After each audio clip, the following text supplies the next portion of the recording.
આવતીકાલે બોટાદમાં સંમેલન રાખ્યું, માણસો આવશે. હવે મેં તમને પેલા ના કીધું, દુનિયા પલટી ગઈ. પેલા નેતા આગળ હતા, પ્રજા પાછળ હતી. હવે પ્રજા આગળ છે, નેતા પાછળ છે. કોંગ્રેસ ને સાંભળશે, ભાજપનું સંમેલન થાય તો એને સાંભળશે, અને આમ આદમી પાર્ટીનું તો એને સાંભળે છે.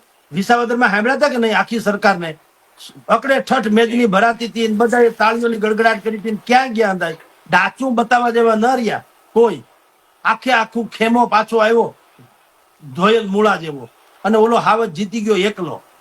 તો જનતા પોતાનો નિર્ણય જયારે કરી લે ને ત્યારે વાત થઈ ગઈ પૂરી. ઓલા કે ને, ભૂખા જનોનો જઠરાગ્નિ જાગશે ત્યારે ભસ્મ કણીના હાથ લાગશે.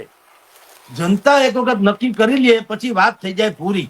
એટલે આમ આદમી પાર્ટીએ 31મી ડિસેમ્બરે સુરેન્દ્રનગરના સુદામડા ગામમાં જે કિસાન મહાપંચાયત બોલાવી છે, હું માનું ત્યાં સુધી જબરજસ્ત સફળ થવાની, એમાં કોઈ શંકા નથી. કારણ કે એને લાયક છે. આની પેલા 2 વર્ષ પહેલા ભાઈ રાજુ કરપડાએ આ જ બોટાદના માર્કેટિંગ યાર્ડમાં કડદા પ્રથા છે, એ કડદા પ્રથાની વિરુદ્ધમાં આંદોલન છેડ્યું હતું. તે દિવસે પણ લાઠી ચાર્જે ખાધો તો અને જેલવાસે ભોગવો તો. જે મહિના પછી પાછો, મહિના દિવસ પહેલા પાછો એ જ સહન કર્યું એને.